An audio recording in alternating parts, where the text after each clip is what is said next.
Hello guys, आज चाहिँ हामी काममा जानु लाग्यो होइन।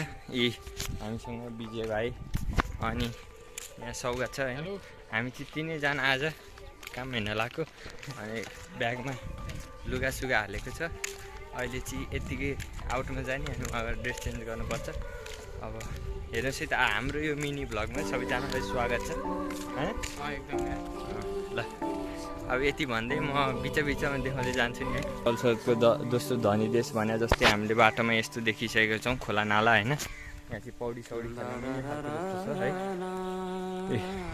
अब हाम्रो हिँडाइ यतातिरबाट छ, जो सनफ्लावर तपाईँहरू हेर्न सक्नुहुन्छ। तर हामी यो बाटो जसरी नै कटेरै छोड्छौँ। यहाँ पौडी खेल्न सक्नुहुन्छ, जस्तै यतै अलिकति ठुलो दह बनाएर कि कसो केटा हामी के हो यस्तै पनि सानो क्लिप गर्दै ठुल्ठुलो बनाउँदै भिडियो जान्छौँ। जो सर्ट्स भिडियो हो, सपोर्ट गरिदिनु होला सबैजनाले। ल हामी चाहिँ अब त्यहाँ तल हाम्रो नेपालको जलस्रोतको दोस्रो धनी देश भनेको किन रहेछ भनेर देखाइसकेपछि अहिले फेरि हामी यहाँ रोडमा हिँडिरहेको छौँ होइन। अब रोडमा हिँडिराख्दाखेरि चाहिँ हाम्रो काम गर्ने ठाउँ चाहिँ कमल विनायक स्टार ब्याङ्कमा हो। काम गर्ने इच्छुक हुनुहुन्छ भने भन्नुहोस्, कहिलेकाहीँ हुन्छ। आज अर्जेन्ट भएको भएर हामी हिँड्दैछौँ होइन केटा। ल यसरी नेपालको रोडमा पानी जम्मा हुन्छ, टक्क हेर्न सक्नुहुन्छ भ्यू। यो नगरकोट साइड हो हुन कि कमल विनायकसम्म पुग्नुपर्छ। हामी नगरकोट साइडतिर बस्छौँ। अब हामी उता पुगिसकेपछि तपाईँहरूलाई देखाउन चाहन्छौँ होइन।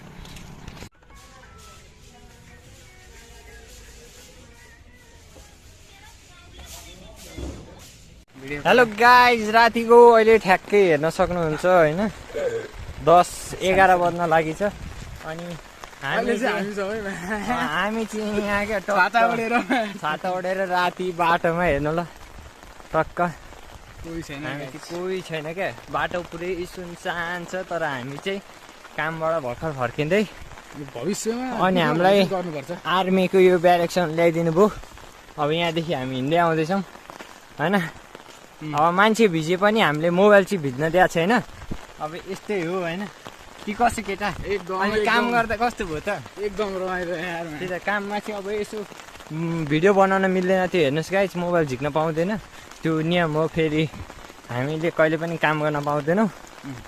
त्यही भएर अहिले चाहिँ रातिको 11 बज्नलाई चाहिँ हामीलाई अलिक छिटो छोडिदिएको। त्यही पनि 12 बजी हो खासमा छुट्टी, तर 11 बजी पनि छोडिदिएको छ।